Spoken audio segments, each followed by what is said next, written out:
So you have Ria, and then you have Bamboo, who you have to follow in terms of body language also.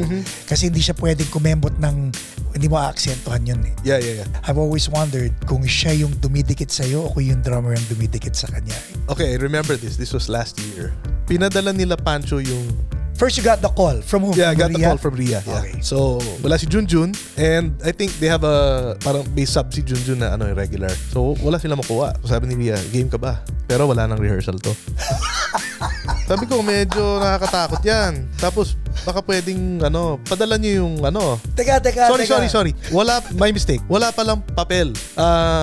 But we'll rehearse, banda lang. One rehearsal, banda lang. Okay, so alam mo si Bamboo to, one of the perfectionist musicians. Si Ria, you've worked with her, so medyo kampante ka. Pero yung kondisyon na binigay ni Ria, walang papel, which meant kung anong naaninagan ng tenga mo sa mga performances niya sa YouTube o kung saan man, yun. Pero bibigyan ka namin ng chance pasadahan mo. Pero wala si Bamboo. Wala siya. So wala kang breadcrumb cue from his body language. Wala kang idea ng attitude niya on stage.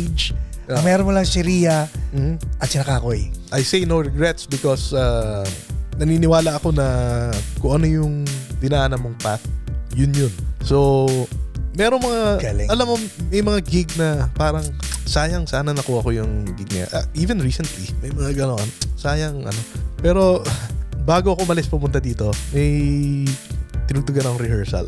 Tapos, one of the older players said to me, kunento ko sayang itong gig na to, hindi ko nakuha ganyan. Alam mo, hindi talaga para sa iyo yun. Welcome to the Paco's Place Podcast. And the podcast will begin in 5, 4, 3, 2, 1. Ladies and gentlemen, finally, nagkita rin kami. Lawrence Nolan. Yeah. Yes. Thank you, bro. Thank you for being here. Yeah. We're in LA. Okay. Ang kaya ako excited talaga to have you here, no? Feeling ko pinagtagpo-tagpo tayong lahat. I've met your sister pala. I've met your dad, you, and then now parang I'm still totally blown away after all these revelation. We'll get to that later. But now, the reason why excited din ang audience to have you is because you're in the Philippines. You're based in the Philippines. You're a musician. Kadalasan sinasabi sa atin ng mga magulang natin is mag-aral ka or find a job, be a doctor, be an engineer, an architect. But please don't be a musician because gutom yan sa Pilipinas. And yet you are. Right. Now you're touring the States. How were you able to break through the barrier? A barrier held by the Jun Regalados, the Nino Regalados, the Junjun Regalados, sina Rickson Ruiz, di ba? Oo. Madami. Well, yeah, I got that talk, no? The talk yung sa parents nga na But what I did was, how old were you when you got the talk? Siguro 18, 19, I was in college. Kasi I didn't I never really wanted to be a musician, no. I mean, I started late. I was like somewhere in my teens. Siguro 16 yata ako nung talaga I took it up seriously. And then so I started in church, and then I got mentored there by mga batikan na MD. If you're familiar with Mel Villena, yes, Egay Gonzalez, yan. Sila yung mga talagang siguro nakakita ng potential. And then so we were doing worship services, Bible studies sa church, tumutugtog. Especially si Sir Egay, he really sort of took me under his wing. And then mahirap. Talagang he really pushed me. Pero, yun nga, makinig ka dito, sipra ka, tapos aral ka magbasa, aral ka yung palawakin mo yung vocabulary mo, etc. So then, I graduated college. And then, I took a job. No? What was the job? It was in internet advertising. Okay. So search engine marketing. Yeah. Okay. So corporate. That was like 2005 yata. Manila. Yeah, Manila. And then that company folded after about a year. And then all of a sudden, parang, what am I gonna do? I mean, I want to play. I've been doing side gigs, no? During that time. Pero yun nga, nothing really to yung break that barrier or get into session. Kasi yun yung gusto ko talaga sa session scene. Pero paano ka nagkaroon ng conviction na gusto mo sa session scene? By the way, si Egay Gonzalez used to be musical director for Sang Linggo na po sila. Yes. And now you're here in the States to play for the Apo. With Apo, yeah. Oh my God. Small world. Reading his arrangements. Reading Egay's arrangements. Exactly. So, during that Egay period, technically playing for church as a volunteer, para ka na rin session di ba? Was he treating it that way? Si Egay with his pamatay na kumpas, 1, 2. Yeah. Correct. Ganun siya di ba? Yon, yung groove na yon sa piano, no? Yes. Kahit siya lang. Yes. Di ba? So, ganun yung treatment niya. Were you scared? I was scared kasi I was young and there's pressure. Kasi, I mean, I'd know the songs, church songs, no? Pero he would come in, we'd have like 1 hour, 1.5 hours before the service starts. And then, babaguhin niya yung areglo on the spot. So kung ano yung narinig mo, hindi yun ang tutugtugin? Wala, hindi ganun yung mangyayari. Ibahin. Gawin natin ganito. And at this point, ilang taon ka na nagda-drums? Less than 5 years. Basically. Okay, So what was your mindset? And alam ko, tinanong kita yung kung kailan ka nag-decide maging session player, pero dinadissect ko na for our audience. Dahil, ano yung mindset mo working with an Egay Gonzalez? Because, syempre hindi substandard yan And hindi naman niya i-dumb down yung skill set niya to accommodate you. Correct. Kailangan ko humabol. Diba? Given that, I needed to reach a certain level. So, ayun. Tinuturo niya, wala akong ibang choice kundi habulin yon. Otherwise, papalpak ako. Pag pumalpak ako, palpak kami lahat. Yes, diba? It's the drummer's job. Yeah, correct. So, wow. Yung stress level mo nun, how old were you? I think I was 18 or 19, yeah. So, we'd do that after class. So, pasok ko sa school. Tapos, I remember this clearly. This was Wednesday night Bible studies. And then, I'd get to the venue, which was in St. Francis Square, behind Mega Mall. No? Yeah. I'd get there like 5. Tapos, ang time namin just to rehearse was like until 7 lang. So, mag-umpisa kami normally yan, 5:30 to 7. Minsan malilate pa, di ba? So, tapos 5 songs. So how do you, di ba, yung after, parang siguro, let's say mga 6:30 p.m., intro pa lang ng first song yung inaayos na. Kasi nga, iibahin yung arrangement. Okay na yung okay lang kaya yung mga ibang tao baka sabihin na, Lawrence, 5 songs lang yan. Hindi. Yung mga kanto nun at saka yung mga kabitan nun, yun ang nakaka-stress. Yes. So aside from yung intro ending na, yun nga, babaguhin niya, yung kabitan pa. Kasi he'd make a way na parang yung 5 kanta na yun, medley. Yes, dumikit. Diba? Oo. Tapos yung mga kanto pa sa loob nun. Meron pa. Marami pang maiisip na may triplet dito. Di ba? Ang daming nangyayari na kailangan mong tandaan. Okay.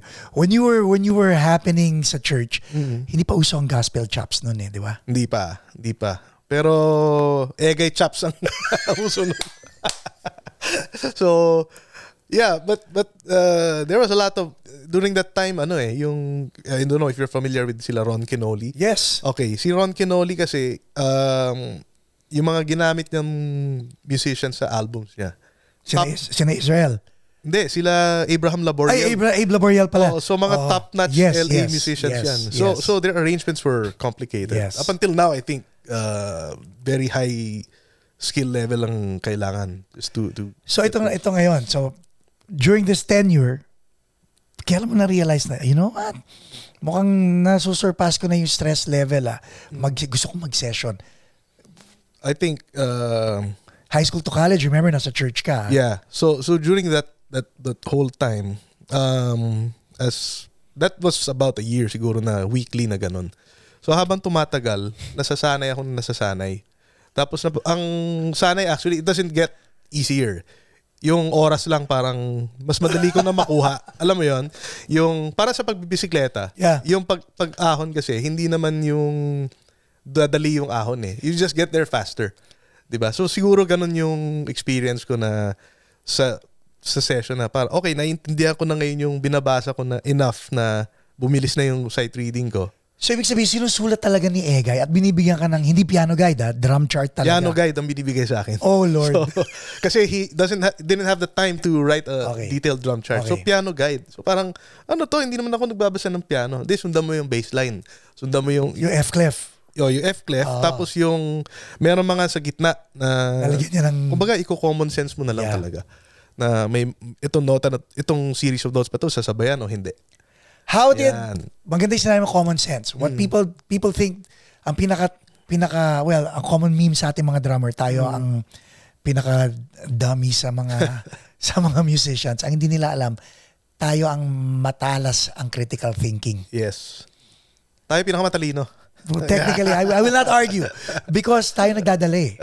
Diba? And walang yabang doon. It's just a fact. Right? So, nung sinabi mo common sense, how did reading notes develop your critical thinking for the real world? Nalalim yun Kasi decision on the fly ka eh. Remember? Yeah, I think it's not the reading per se, but it's the marrying of the reading and what you're hearing.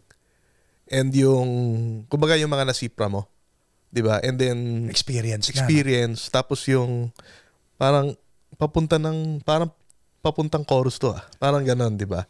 So, yung, as drummers, di ba, ihahatid natin Paano natin ihahatid kung papunta doon? Paano natin ihahatid kung pabalik ng verse?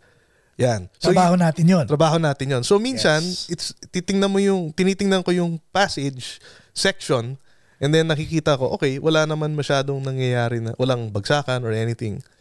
Kailangan ko lang ihatid ng, siguro pahina kasi pabalik ng verse. Kahit hindi nakasulat.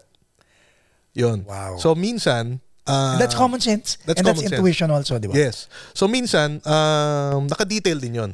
Mas madali actually kung naka-detail. And there are a lot of great arrangers that detail everything like, okay, wala na akong problemahin, di ba? So, maliban, arrangers and musical directors, sino favorite mo? No specific order.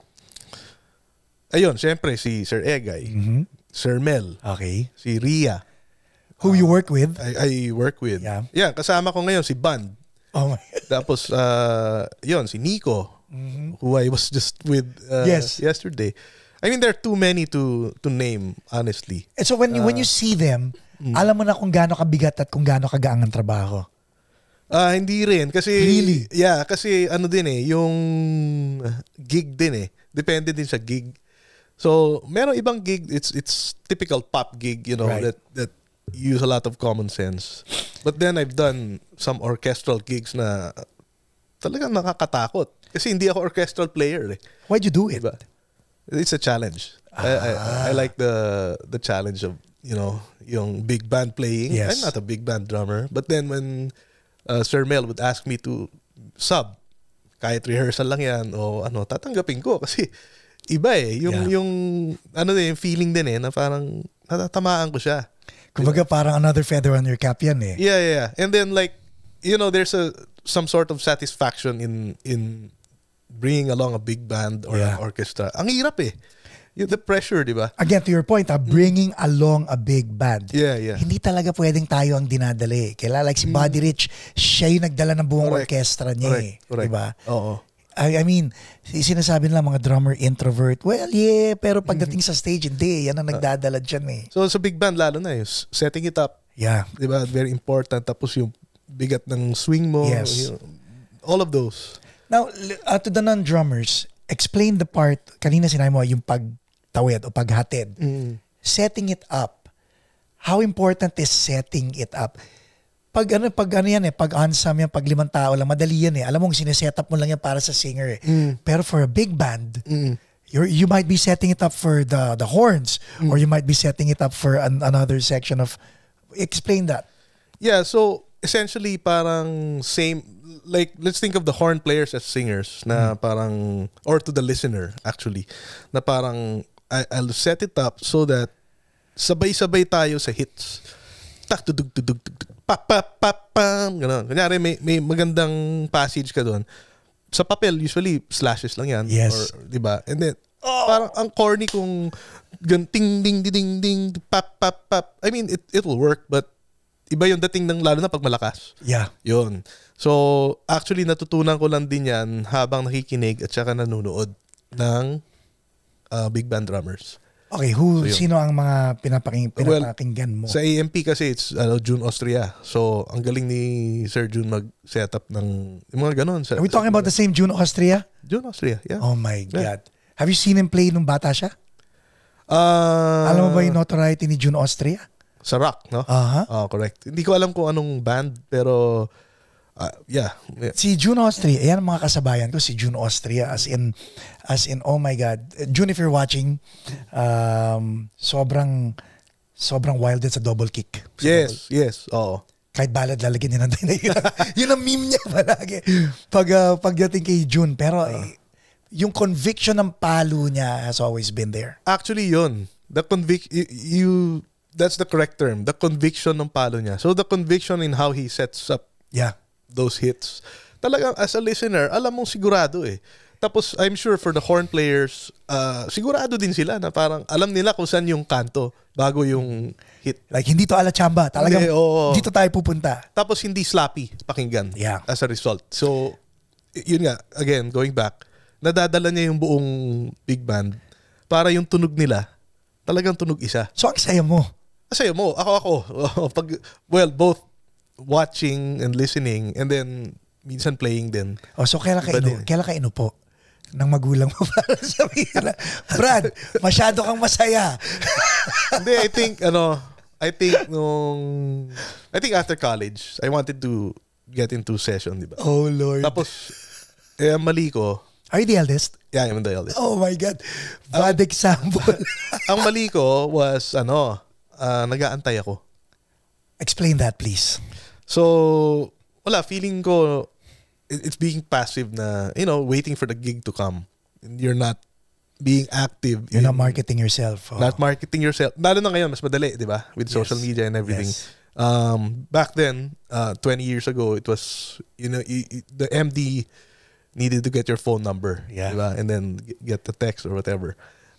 So, yun, I was just waiting na asa ako kay Sir Egay, Sir Mel. Pero syempre, bagito ako eh. They had their crew. They had Roy Mercado. They had Sir June. Kumbaga third stringer ka pa ngayon or... Not even. Parang layo mo. Bangko ka lang talaga. Kasi I expected it to be handed to me, which was a big mistake. Diba? So, yun, walang pumapasok. And then my dad told me, try to get a job. How painful was that when he said that? Hindi naman painful. It's just like, parang... Kasi reality bites yan eh. Yeah. Hindi naman ako masyadong pero at the same time, parang I need to do something. I can't be a bum. Diba? I need to make money. So, sumunod ako. Tapos, I got that job in the internet. Sa internet marketing, yeah. And then, nung nagsara yun, nag-antay ako ng konti. Pero doon ako tinawagan ni Sir Egay na, meron akong project. Was it a big one or a small one? It was a really big one. Tapos sabi niya, ikaw kukunin ko. Okay. What made you deserve it? I don't know. I think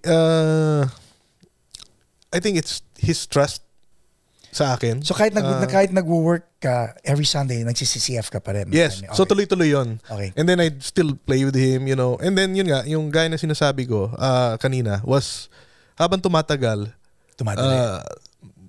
yung bumibilis yung proseso. So siguro siya nakikita din niya na nag-expand din naman ako ng knowledge, I took some lessons and then maybe there's another component na hindi ko alam if you're aware of, pero ang dumarating sa akin is nahuhuli mo yung language ng MD mo. Correct. Kumbaga, let's say si Ria Villegas Ria Villana ang MD mo. Alam mo na kung kumbaga hindi na siya kailangan mag-adjust para alam mo na yung kung paano niya isusulat yun. Parang doktor ba? Diba? Alam mo na kung paano niya isusulat. Like kung si Mel, kung si Egay, alam mo na, ganyan sila magsulat. Yeah. And their mannerisms also. Yes. Yun. So, malaking bagay yun. Body language, yung kibit. Diba? Minsan, yung isang lingon lang na gano'n, alam mo kung, teka, bumibilis yata ako. Diba? Bagal yata ako. Gano'n. So, as a session musician, difference natin dalawa. I've always been siguro, hindi ako yung session, so ako yung diktador, sinasabi nila. As a session, you have to balance being a subordinate and at the same time a leader, especially in the drummer position. How do you do that? Yeah, so as a sideman, no, yun Yeah. yung term, no, sideman. Always, syempre, always follow your MD, music director, kasi siya naman yung talagang tasked to lead the band eh. Pero going back to that common sense thing, there are some liberties that you can take na parang kunyari, dapat ganitong kanta ballad, mahina. Hindi ako mag-volume ng malakas. Hindi ako yung totodo ng kick or yung snare ko to rim shot na lagi, 'di ba? Or playing in a different volume, or even fills. Even fills, 'di ba? I pull back a little bit, Right. Ganon. So, yun yung yun yung leading part na again, paghatid, pag-establish ng groove, pag-establish nung tempo, Yeah. yan. So, lahat yun. Sa drummer nakasalala yung Siyempre, yung bilang, yung umpisa, usually MD ang magbibilang eh. Susundan mo yung tempo niya. Pero, ang trabaho din ng session drummer, kailangan I-maintain mo yung tempo niya. oo, pakumpako ka doon. Paano kung mabilis? Hindi na sinimulan. Hindi ka na bumibitaw doon. Kaya may rehearsal. Okay. Kinakabahan ka pa rin hanggang ngayon. Depende sa gig. Like, for now, Apo gig, medyo mas kampante na ako ngayon than when they first got me, di ba? Oh. Pero, in general, wala na yung kaba. Yung Pagbago sigurong gig na high pressure, Right. yan, na hindi ko, orchestra or big band yun. Oo nga. Natakot ako doon. No? Okay, si Pancho Gonzalez, I don't know if you know this, is my best friend. Oh. Okay? So, he said good words about you, especially when you played for Bams. Bamboo. Yeah. I subbed. What was it like? For Bams? Yeah. Because you had Ria, Yeah. and then you have Bamboo, who you have to follow in terms of body language also. Kasi hindi siya pwedeng kumembot ng, hindi mo aaksentuhan yun eh. Yeah. And I've always wondered, before you make kwento that story, I've always wondered kung siya yung dumidikit sa'yo o kung yung drummer yung dumidikit sa kanya. Naiintindihan mo yung sabihin? Okay, remember this. This was last year. So, pinadala nila Pancho yung... First, you got the call. From whom? Yeah, I From got the Ria? call from Ria. Yeah. Okay. So, wala si Junjun. And I think they have parang may sub si Junjun na regular. So, wala sila makuha. So, sabi ni Ria, game ka ba? Pero wala nang rehearsal to. Sabi ko, medyo nakakatakot yan. Tapos, baka pwedeng, padala niyo yung, Teka. Sorry. My mistake. Wala palang papel. But we'll rehearse, banda lang. One rehearsal. Banda lang. Okay, so alam mo si Bamboo to, one of the perfectionist musicians. Well, si Ria, you've worked with her, so medyo kampante ka. Pero yung condition na binigay ni Ria, walang papel, which meant kung anong naaninagan ng tenga mo sa mga performances niya sa YouTube o kung saan-saan man, yun. Pero bibigyan ka namin ng chance pasadahan mo. Pero wala si Bamboo. Wala siya. So wala kang breadcrumb cue from his body language. Wala kang idea ng attitude niya on stage. Ang meron mo lang si Ria at si Nakakoy. Wala si Nakakoy. Wala si Kakoy nun eh. Oh my God. Si Yusef. Okay. Yeah.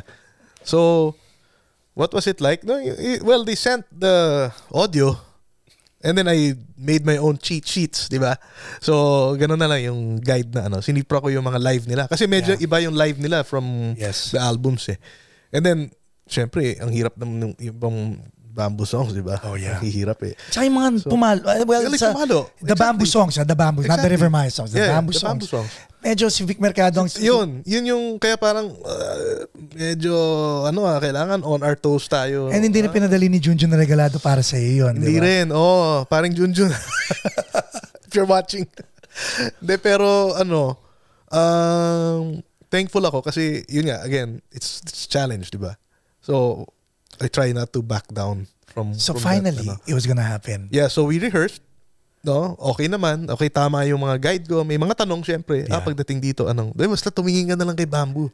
So yun nga ibig ko sabihin. So may ganon. Okay, ganon. Normally sa MD ka titingin, pero ngayon sinasabi ng MD, tumingin ka kay Bamboo. Bibigay na lang niya yan. Ganon. Okay.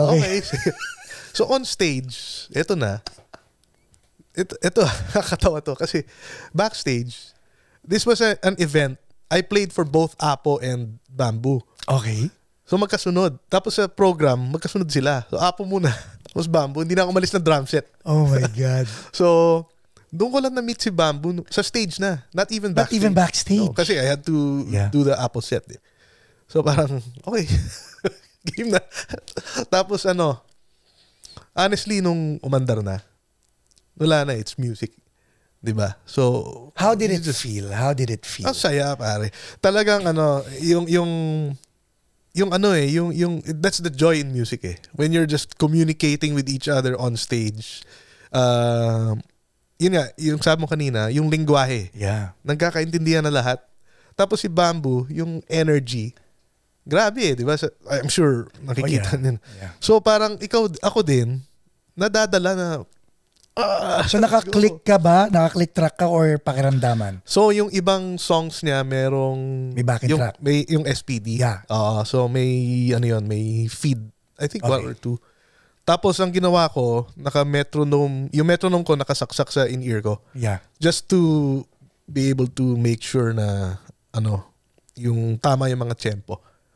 So what was it like looking at observing this guy when you were in high school? Hero na yan, music hero na yan nung high school ka. Finally getting a shot na ang nakikita mo 90% of the time is his backside. Pero alam mo na kaya siya nakakapag-perform in front of these people is because you're driving the beat. Yeah. What was going on in your head simultaneously na hindi mararamdaman ng karamihan ng mga drummer to be backing up this guy? Yung yung merong pressure tsaka kaba na parang next song na.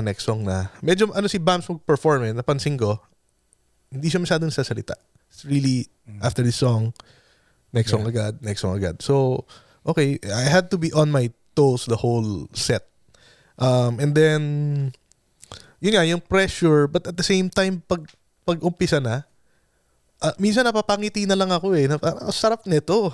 Yun, hindi, di ba, ikaw alam mo yan hindi mo ma-explain yung ang sarap ng feeling na So, gara talaga. Yung, lalo na pagdating ng mga hallelujah, awit ng kabataan, di ba, yung mga ganon. Na pwede mo nang ilista na, natugtog ko na yan. Oo. Pero at the same time, may mga areas doon na kinabahan ako na, kasi mali yung guide ko siguro or parang 4 bars lang or 8 bars tapos parang 4 lang ginawa niya, lumipat siya next section agad. Doon uwi yung common sense. Yes. Doon na siya. So alam ko na ngayon by listening to the songs enough and writing it down na okay, dito na siya napunta. It's really important to write it down, no? Whether in the formal language or in your own chicken style writing, di ba? Dapat. And that's what I did. Chicken scratch writing. Yeah, yun. Just on my tablet. Not even notes na puro lang. Ganun yung group. Right. Yeah. Ganun lang. Apo, ang naman ang yun, wow. Yun, legend din yun eh. Yeah. Gano'n sila ka-poise? Paano mong... di ba? Kasi ginalaw nila ang industriya talaga eh. They really shaped our industry eh. Mm-hmm. And here you are playing the classics, di ba? Yeah. American Junk. Well, bihira namin. Bihira. Batang-bata. Yan. Dalas yan. All of those hits, basically. Blue Jeans. Wala na si Sir Danny. How does it feel? Well, I never performed for them with but how does it feel playing the songs na sinulat ni the late Danny Javier? Yeah. I mean, is there does it even sink in na, oh my God, I'm playing legendary songs? Yeah. All the time. I mean, I'd like to be grateful for everything. So especially when I got that gig na Apo to, 'di ba? Soundtrack ng nanay, tatay natin, lolo, di ba? Yeah, exactly. Ganon. So, I just wanted to, be true to the OPM, sound. Let's talk about the being true to the OPM because I've seen your videos online. Sabi ko nga sa'yo, I met you through your dad, right? And then I reached out to you tapos saw videos of you playing. One thing I admire about you, it's very tempting to be flashy, especially at your age. But yung context ng playing mo, you always bring it back to the context of the song. Yeah. Discipline yun eh. And then nakikita kita pag tumutugtog ka, may skill set ka. Ang difference sa ako, wala naman ako skill set. Yun lang talaga meron ko. Ikaw hindi. Yeah. You have chops, and yet when I hear you play songs na kailangan lang 2 and 4, yun lang ang naririnig ko. So, where does the discipline come from? And are you conscious na, in spite of the fact na ang Diamond Drummers contemporary na they'll release chops after chops, you're there serving the music? Yeah, well, that's it. Serving the music. Kasi yun yung natutunan ko eh. Yan, kala Sir Egay, Sir Mel, Michael Alba was my longtime mentor. Yeah. And then, lahat ng mga clinics na attendan ko. And then, the drummers I admire, Jeff Porcaro, John Robinson, Yes. Steve Gadd, whom I've met, diba, fortunately, with my life. Nung napanood ko silang live, yun nga, alam kong meron pero iba eh. Parang yung paghatid ng groove. Yeah. Yun yung, tapos sabi ko, yun ang gusto ko. Yung ayoko yung mapansin na, 'di ba? Kasi show ng artist yun eh. Hindi ko naman show yun eh. Nakita ko rin yan kay Roy Mercado. Sobra talaga namang maraming hindi nakakakilala kay Roy, 'di ba? Doon ko naman nakuha sa kanya yung paa. Kay Roy Mismo. Yeah. Jackhammer. Yes. Yeah. So, yun ang medyo siguro parang sayang na maraming hindi nakakilala kay Roy Mercado. Kung hindi nyo kilala, kilalanin nyo na. Yes. Kasi he's the long-time drummer of ASAP. Lahat ng mga session gigs noon, basically, sa kanya in 90s, di ba? Silang dalawa ni Nino Regalado ang parang drum machine kung tumugtog nung era nila. Oo. So, sino ang mga artists na napag-sessionan mo na? And then, when you give me a name, give me one memorable thing na tumatak sa'yo. Let's start with Apo. Sige. So, Apo, they're very particular. Explain that. They know their music. Have they called you out o dumadaan to sa MT? Yeah. Oh, they've called you. Rehearsal. Lawrence! Lahat kami. Kasi siguro sa sobrang alam nila ng kanta nila, all the little parts, no? Umano ka lang, lumihis ka ng konti or kunyari, mabilis lang ako ng konti. I think they'll say it. But ang gusto ko sa kanila, we do a certain show and then kunyari, mabilis ng konti yung kanta. Kunyari, panalangin, mabilis ng konti. They wouldn't mind. They'll do it. And then, next rehearsal, siguro, sabihin na, medyo mabilis ng pero okay lang. Ayaw nila yung quantize, yung masyadong... Sino sa kanila dalawang mas vocal? Si Sir Jim. Okay. Pero din, si Sir Buboy, din, meron ding opinions on But, again, it's very professionally done. It's not calling you out for the sake of calling you out. You know what I mean? Yes. It's about the music. So, yun. That's Apo and then who else? Bamboo. Okay, Bamboo. Yun nga, the energy and siguro how he sa stage, paano niya dalhin yung nakakadala talaga. So, ang hirap kung wala kang click. Kaya ako tinanong kanina kung may click. Kasi may excite ka talaga sa tuwa doon. So, yeah. Meron, I think most of the may click up just to guide me. Who else? Morissette. Hype ang boses ni Morissette. Yeah, tsaka ang bait. Talaga, yung when pag tuwing rehearsal, yung excellence, alam mo yung she wants to really set the bar high. Alam mo, when Morissette was here, this was bare. As in, kalilipat lang namin dito when she came here. So, hindi na siya nakabalik to do the podcast, but when she was here, she saw this place na parang, dito ba gagawin? Ganyan. Yeah. So doing kay Morissette, very ano ang boses niya, 'di ba? As a drummer, kailangan mo ingatan yung frequency at taas ng boses niya to the point na hindi mo siya i-overpower and pero yet kailangan mo siya bigyan ng power. Does that make sense? Yeah. But alam mo yung siguro sa galing na lang niya ang kapal ng boses. Ayop, talaga. no? So ako nagugulat pag rehearsal.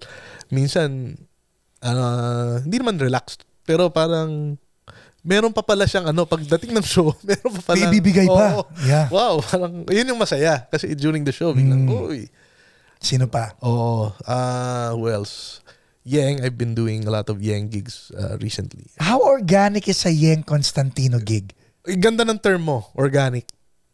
Yun yung doon ako nag-enjoy. Diba? Oo. Hi Yeng. I mean, pag pinapanood ko talaga, parang sabi ko, parang ganda ng culture niya, yung music niya. Masaya. Yun nga, tas beautiful term, organic. So, yun. Sino pa? Sino pa nasa bucket list mo rin, ha? Bucket list? At least, mali mo nanonood sila, di ba? Alam mo, hindi ko pa natugtugan. Sino? Gary V. Oy, yun yung talagang if there's one artist na yung iniisip ko parang natugtugan ko na, marami na ako natugtugan. Gary V never ko natugtugan. Martin Rivera. Natugtugan ko na. Kamusta yun? Masaya si Sir Martin. Always a fun gig, Yeah. Mahirap din. I mean, there's one medley if Martin or Marvin Querido is watching. They do watch the program, yeah. So that Martin hits medley, that always gets me. Bakit? Especially the first time. Ang hirap Talagang daming tempo change, time signature change. The first time saw on a pop gig na 11/8. Oh Lord. Tapos paano to? Di ba? Kwenta ako ng kwenta sa utak. So paano ka nagbibilang pag 11, 8, 4, 4, 3? Hindi ko binilang. Parang inisip ko triplet feel minus ng isa. So 12/8, di ba? Tat. Minus isa. Kaya kung ako yan, tinan mo, dahil nga pop, ang bilang ko kagad is 1 and 2 and 3 and 4 and 1, 2, 3, 1 and 2. Pwede rin. Actually, that would make sense. I don't remember the exact I don't remember the exact phrasing ng piano. Kasi piano. Okay.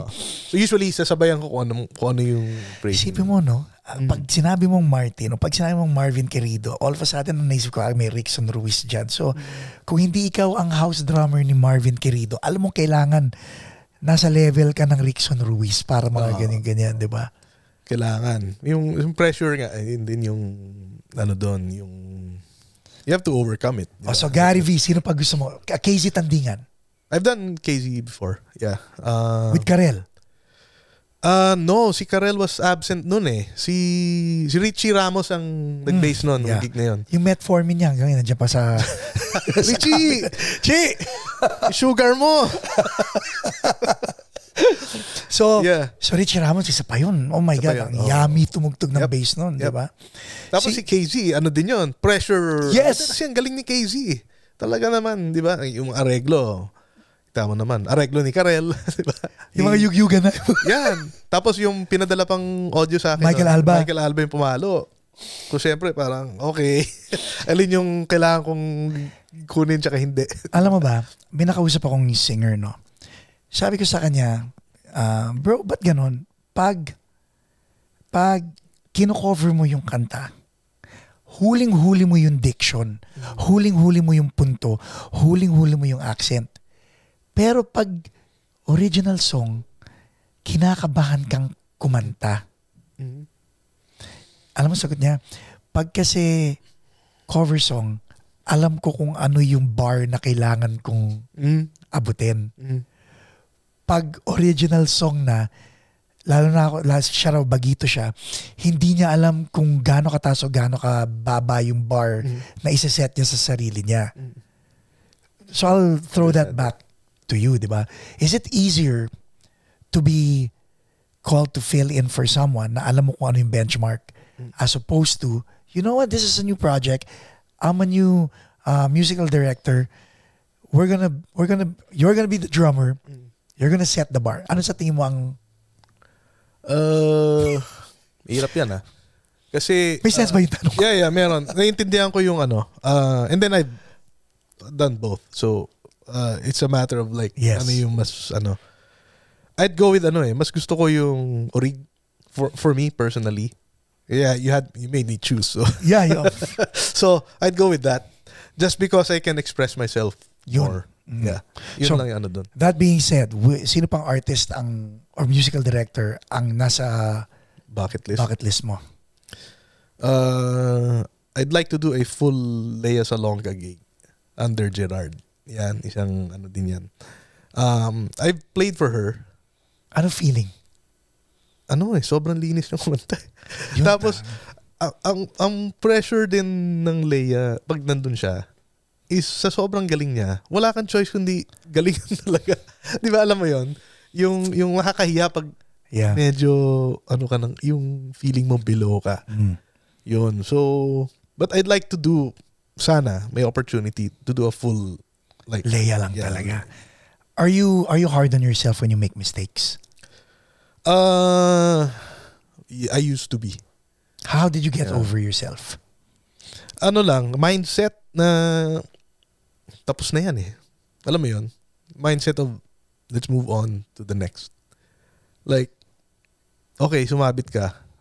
Not dwelling on it and just moving on. Pero ano yung training? What led you to? Because ang daming tao stuck up Yeah. na hanggang ngayon, hindi nila mapatawad ng sarili na yung iba nag-quit dahil nagkamali lang sa pinakamalaking gig nila. But how did you develop that mindset? Yun din, kay Sir Egay. Okay. Pambalik ako dun eh. Kasi nung, I would consider those my formative musical years, no? Yun nga, yung pressure nung, I was saying earlier, Right. doing that, yung bigla ang areglo on the spot, and then, if you don't remember it, di ba? Minsan, kakalat ka talaga. So, dati, nung unang times, parang, hindi ko natamaan yung diba? Sana tamaan ko, di ba? Pero, posible kasi wala nang next time yun eh. So pag nag-dwell ako doon, na-realize ko na hindi na ako makakoncentrate sa next bars or songs. As opposed to, like, okay, I messed it up. Marami pang ibang bara na kailangan. Alam mo, ganda yung sinabi mo because sinasabi ko palagi na it's not about the messing up, it's about the recovery. Yeah, correct. Gano'n ka kabilis makaka-recover pag when you, no pun intended, when you skip a beat or miss a beat. And the best players, kaya hindi nahalata ng general audience. Public, Kasi ang bilis mag-recover. Yeah. Pero pag pro ka, alam mo na, ano siya doon. At the same time, tatawanan na lang natin di ba? So, ganun na lang yung mindset ko na parang, bawi ka agad. If you drop your stick, what can you do, di ba? Parang, galing, no? So now, do you still keep a day job? no, wala na. Full time. When did that happen? Yun, when I got that major gig, 2006 yun, essentially, dire-diretso na. Full-time pro na talaga. So, I have a quote-unquote day job, but it's music. So, I teach. That's still, That's still in music. So, yun. And then, I have my little sidelines, di ba? Pero, yung essentially, yung bulk of my time is really in music. Pinag-pray mo to? Actually, not nung bata ako. Pero syempre nung Like yung entitlement mo, yung tawagan natin entitlement, ate ko yung tawag nila sa akin. Lalo si Sir Ega, ate ko yung tawag niya. Ayun, entitlement nga yun. Now, looking back, di ba? Yeah, I mean, dadasal ako nun, sana makakuha akong gig, sana ganito, di ba? Pero na-realize ko din is, of course, I still pray. Yeah. And then, but I pray that I'll be excellent at what I do, for the glory of God. Amen. Not just so that I can get a new gig or get more gigs or what, diba? Pero given the chance, you still play at church on Sundays? Yeah. Meron pa rin sa CCF pa rin, but it's mostly in parang branches, so Makati, BGC, smaller But yeah, ministry still. Ministry is important, ha? Yep. Naalala ko dati nung si Joey Benin may gig siya sa music hall, and then Sunday tumutugtog pa rin siya sa church. Yeah. side A na yun, ha? Mm. As in, tuloy-tuloy pa rin yung ginagawa niya. Anong advice ang pwede natin ibigay sa mga drummers and musicians? In church or? In church muna. Okay. Kasi ibang pagtugtog sa church, you're playing for an audience of one. Yeah. Diba? Para kay Lord ka lang tutugtog sa simbahan eh. Yung mga iba, siguro masyado lang ako old school, but minsan iniisip ko, ano kaya nasa puso nito pag tumutugtog? Ako ba audience ba pinasisikatan nito? O si God ba pinasisikatan nito? I don't know. But what's your take? Actually, yung take ko dyan is, there shouldn't be a big difference between the two. Yun nga, you're playing for an audience of one. But when that should be my attitude, even in the professional setting. I'm actually doing this because God gave me the talent and I'm just giving it back to Him. Right. Diba? So yung audience or paying crowd, ano lang yun, parang bonus na lang na ano yun. That's for my, yung source of income, living, diba?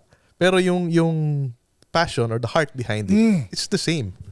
So, para kay God pa rin to. Yeah. Whether it's in church as a volunteer ministry or as a paid gig sa labas, di ba? Yeah. Now pag binalikan mo yung journey mo. Do you have a family na? I have my wife. No kids. No kids. Okay, so it's both of you. Looking at your journey now, how do you see yourself moving forward in the future? And how grateful are you for the past sa experience na collect mo? Yeah, very grateful. No regrets. I say no regrets because naniniwala ako na kung ano yung dinaanan mong path, yun. So, merong mga, Galing. alam mo, may mga gig na parang, sayang, sana nakuha ko yung gig niya. Even recently, may mga gano'n, sayang, Pero, bago ako malis pumunta dito, may tinugtugan ng rehearsal. Tapos, one of the older players said to me, kunento ko sayang, itong gig na to, hindi ko nakuha, ganyan. Alam mo, hindi talaga para sa iyo yun.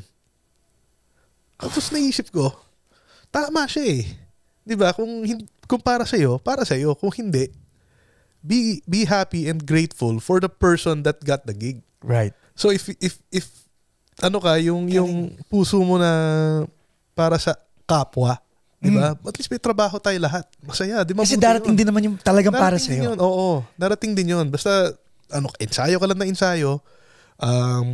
Just makinig ka na makinig, di ba? You work on your craft, work on your listening, work on your relational skills. Very, very important, people skills. And even marketing. Yan, gaya sabi mo. Yeah, talk about people skills. Yeah, Colby de la Calzada, one of the best bass players. And when you said na siya yung kasama mo, sama ko. Ang tanong ko sa'yo, nag-uusap ba kayong dalawa? Kasi si Colby, pag tumutugtog yan talagang, okay, ang juxtaposition, hindi ka tulad ni Bobby Tylo, hindi kayo magkakilala ni Bobby Tylo, akala mo magkapatid kayong dalawa. Di ba?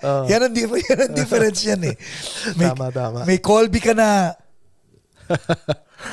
tugtog ka, may Bobby Tylo ka na, pare!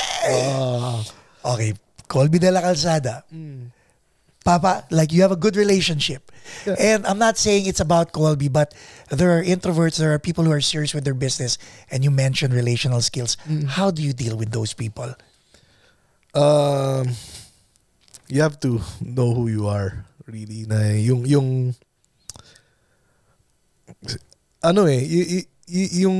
I'd go back to sa Bible kasi merong yung consider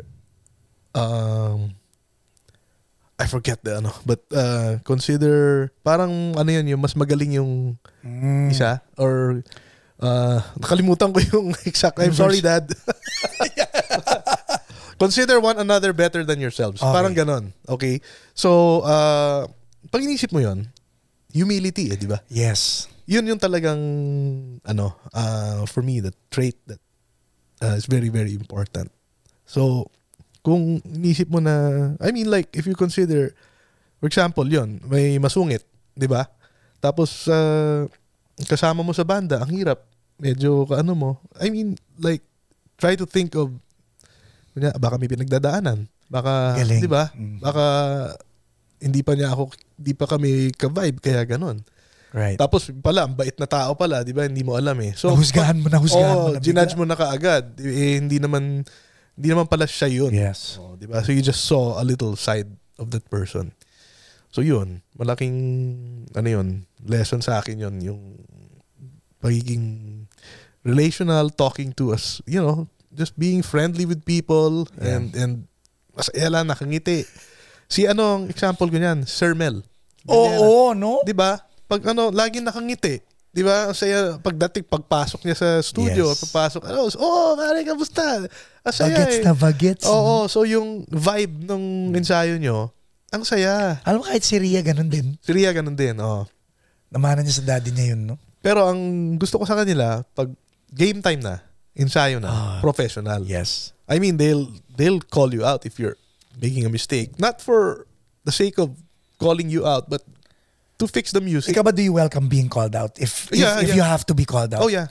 Okay. I encourage it actually. Kasi doon mag-i-improve ang tao eh. So, I've been called out many times. And I have called out people many times. So, you just have to take it and think of it as a way for you to improve and to be better as a person, as a player, diba? Parents, advice to parents who have kids who want to play music pero kinakabahan sila. Dahil maingay ang drum set sa bahay. Or dahil baka wala silang future. You know what? Magulang natin parehas eh. Parang sinabihan tayo na mag-ingat pero eventually dun din tayo pumunta eh.